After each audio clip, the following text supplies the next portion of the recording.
Mheshimiwa Spika, ujenzi wa barabara ya kutoka Kibaha maili moja hadi Chalinze umegawanywa katika sehemu mbili. Sehemu ya kwanza ya kutoka maili moja hadi picha ya ndege yenye urefu wa kilomita 3.6, kazi ya upembuzi yakinifu na usanifu wa kina kwa ajili ya upanuzi wa sehemu hiyo ipo katika hatua za mwisho.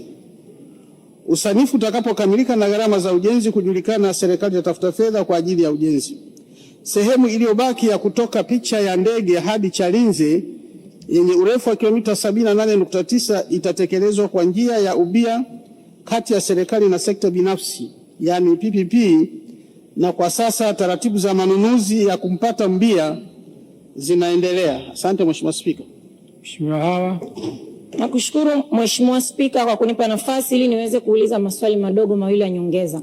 Pamoja na majibu mazuri ya Mheshimiwa Naibu Spika, nitaomba nikuulize maswali mawili madogo ya nyongeza. Barabara ya Kibaha Mlandizi hadi Chalinze imekuwa na foleni kubwa sana isiyomithirika, tena ni ya mara kwa mara. Je, ni upi mkakati wa muda mfupi wa serikali kuhakikisha tunamaliza kadhia hiyo ya foleni?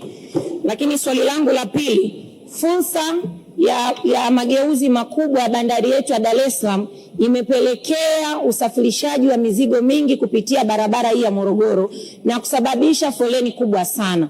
Sasa ni lini serikali itaanza kutekeleza mradi wa Chalinze Morogoro Expressway? Asante Mheshimiwa Spika. Spika, nashukuru sana kwa kunipa nafasi hii, na naomba nianze kwa kumpongeza Mheshimiwa Naibu Waziri kwa majibu mazuri sana aliyoyatoa kwa Mheshimiwa wabunge kwenye swali la kwanza, na katika swali la Mheshimiwa Hawa Mchafu Chakoma, mbunge wa viti maalum mkoa wa Pwani, linalohusu Kibaha Chalinze. Mheshimiwa Spika, mambo mawili.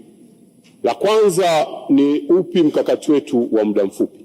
Tumekubaliana katika Wizara ya Ujenzi, tunayo barabara ya zamani ambayo mara baada ya kutengeneza barabara mpya tuliiacha. Tumepata fedha serikalini, tunaitengeneza kuwa ni barabara mbadala, ili kusudi barabara kuu inapofunga watu wawe na uwezo wa kuweza kupita katika barabara ile ya zamani inayoanzia Kibaha maili moja Tumbi, inakuja kutokea mpaka Mlandizi na kusonga mbele. Hilo ni la kwanza. Lakini la pili, tunashirikiana vyema na wenzetu wa Jeshi la Polisi. Tumeweka vikosi maalum kabisa, sababu barabara hii changamoto yake kubwa ni gari zinapoharibika basi zinaleta msongamano mkubwa. Kwa hivyo vikosi vyetu vya TANROADS na polisi vinashirikiana kwa pamoja, na hivi sasa kila linapotokea tatizo la namna hiyo, mara moja vikosi vile vinafanyia kazi na kuondoa lile gari lililoharibika na hatimaye kuruhusu barabara kuweza kupita.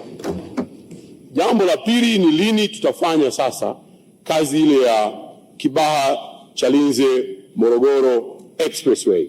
Mheshimiwa Spika, tunashukuru sana kwa miongozo mikubwa na mizuri ya Mheshimiwa Rais Daktari Samia Suluhu Hassan.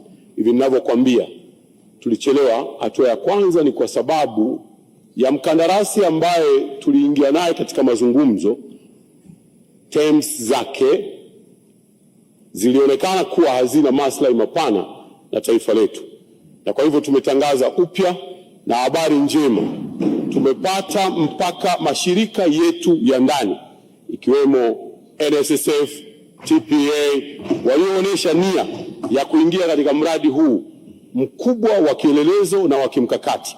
Na kwa hivyo timu za wataalamu wa serikali wako kazini wakichambua, ikiwa ni pamoja na haya mashirika ya nje, na muda si mrefu tutakuwa tumepata nani anayekwenda kutekeleza kazi ile. Mheshimiwa Spika, nakushukuru sana. Asante.